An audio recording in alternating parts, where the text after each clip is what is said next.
It's going on pretty fierce in GF as well. We're going to take you all the way to the checkered flag in round 4 of the championship. This is for the overall lead of the race. Billy Johnson in the Roush Mustangs defending from Turner BMW's Bill Orblin, one of the most celebrated sports car drivers in North America, is putting the pressure on this young man who's shown us his potential and speed on many an occasion.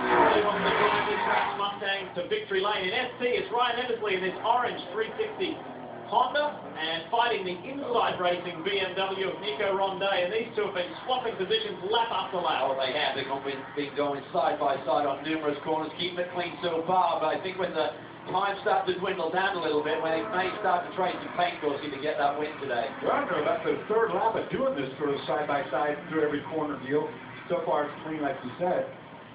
The Insight guys are in their first full season of continental competition. They're based out of the BMW Rahal Letterman team shop in Ohio, and they've got a lot more to come. It's on here, doors too, isn't it? Yeah, it's passenger position. 2 team cars right there with this ball getting roughed up again. That's what I was talking about. Trevor Hopwood has been beat up on by these 2 Mazdas. The Freedom Autosport Mazdas, Andrew Carbonell and Tom Long working in unison. They've been signaling each other hands. They've been doing some bump drafting down the back straight. They're working together. It's going to be really frustrating here for the Kia driver to watch those 2 guys bumping each other down that long back straightaway. Well, they're both drafting each other for the speed. They're both drafting him to knock him off the road. It's a different deal. Trevor Hopwood's all on 2 against 1. The racetrack has dried out a bit. We had a little drizzle earlier on, but Billy Orblin just set the fastest lap of the race at 2:03.1. But back up to the ST boys. Look at these go at it. Ronde's making life hard for Ryan Eversley, just squeezing him over a little bit, side by side, and they've swapped the lead at this part in the track many an occasion. I mean, this is like 3 solid laps of doing this back and forth. It's 6 clean so far, but we're running out of time. 7 minutes and a half to go. Further back into a gap, a healthy gap back to third and Tom Long. It's a local race for those guys, while the team is called Freedom Autosport. It's run by Glenn Long and Long Road Racing, which is based out of Raleigh, Durham, just over the border in North Carolina, not that far away. And both the MX-5s are running third and fourth. Then Trevor Hopwood. And then we go back to Justin Piscatelli, Phil Singer is there at Zach Luck. I just picked up that the second Kia has joined in here now, can help his teammate. He's down on laps, so it really doesn't make any difference, but he doesn't, he can play a factor in this now. Yeah, they actually reversed that in terms of helping each other. If they turned early this year with the 12 hours, several laps now out of the 10, so maybe Nick Johnson can come up and play his part. But up front, the strengths and weaknesses of these 2 cars has been amply shown here today. It should be interesting because it was 2 Mazdas beating up on the Kia. Now there's 2 Kias and 2 Mazdas. We'll see how this plays out. And Lewis, I think you'd be pretty impressed with the way that they've been driving respectfully. They've been giving each other room. These 2 are doing it clean. I mean, they are absolutely running as hard as they can, and they're doing it clean, and they're passing the pass out. And here's your overall tussle. It hasn't gone away. Bill Orblin still chasing Billy Johnson. 6.5 minutes to go. Calvin alluded to it before. These guys have history, and there's not a whole lot of love between these 2. They've traded paint on many an occasion, and long before Billy Johnson was in the Roush organisation. Sideways down through Hogshead and onto the front stretch. Think about, yeah. Go ahead, Calvin. I'm just excited to watch. Yeah, this is awesome stuff. Thinking about Billy Orblin's position, I said earlier he's got a championship to think about, but he hasn't flashed this year with his commitment in ALMS. He will not make all of the rounds, so maybe he'll just go for the winded tank, go for the big prize. You got to think of Billy Johnson's thinking about that. Oh, look at this on the outside. I'm going to make a run. And you're door to door. He's got position 2 doors. He's got position to begin. Oh, but Billy runs it a little wide. Johnson and is Orblin on the inside now. He is there. The first time we've seen the Turner BMW at the front. And the same SD, door handle, trading position, not paint. Key is Eversley seems to have the handle on it in terms of the end of that back straightaway and having the track position to get through these final few corners. Johnson back with the pressure on Orblin.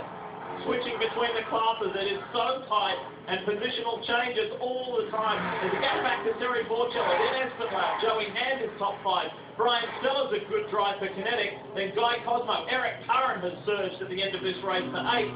John Edwards and Andrew Aquilante in the Phoenix Subaru. I love that corner, boy. Jumping these cars up in the air and landing them.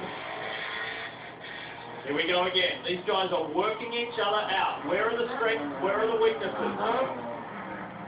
No matter who wins this race, I tell you what. Oh, he got it. Billy Johnson rolls up Orblin. It's an Oak Tree corner. Did he give him a nudge? Will Turner and Paul Dallana are looking on. Sean Passon in the background. What happened there for the lead of the race? Well, you'd have to think maybe there's some contact going down there in that turn before Oaktree, Dorsey. You think? And Billy Oberlin will certainly have the red mist now for the last 4.5 minutes of this race if there was contact. You better hope he's got it not far enough back. That's all I got to tell you. We've got it on replay. Here it is. What happened? Oh yeah, they're side by side there. Let's take a look. Oberlin in the... Now Oberlin just runs wide. Yeah, There's so he could start to defend. Then could get the car turned. Good job, Billy Johnson. Yeah. Just force the pressure. That's what you want to do. I mean, you just drove him up in there to work. Made Oberlin make the mistake and carried too much speed in that corner. And guess what? The margin first to second as Johnson goes across the line. And here comes Terry Borcello. What is going to be the margin now? It's a very comfortable 1.2 seconds. Oberlin held on.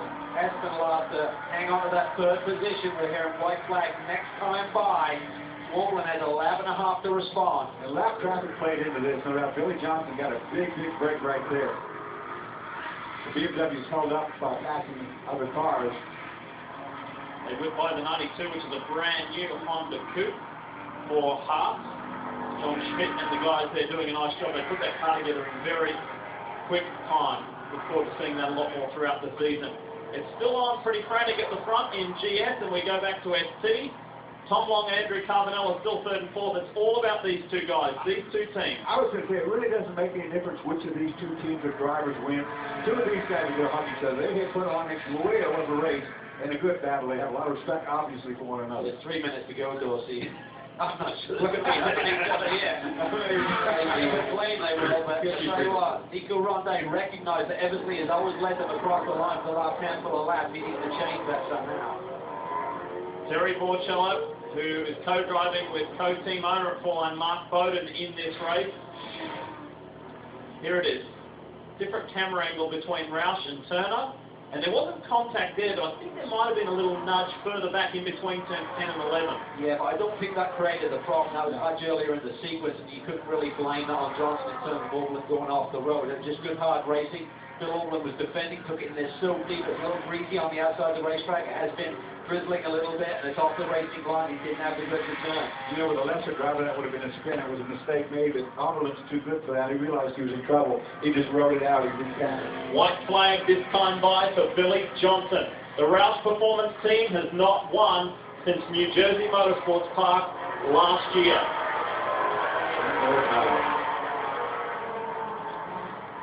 This was within a few seconds of seeing an additional lap. They crossed the line just under 2 minutes to go, and they faced when that white flag waved by their lap time, which is a 2:03.1, being the fastest lap here today. So they've been 4 seconds further down the road. We would have seen 2 more laps of that. I'm sure Billy Oberlin would. Oh, contact! Didn't clear the ST car. No, he didn't know. He didn't realize he was not by. He turned right down on him. Just being super aggressive there. Couldn't afford to wait any longer. Had to go.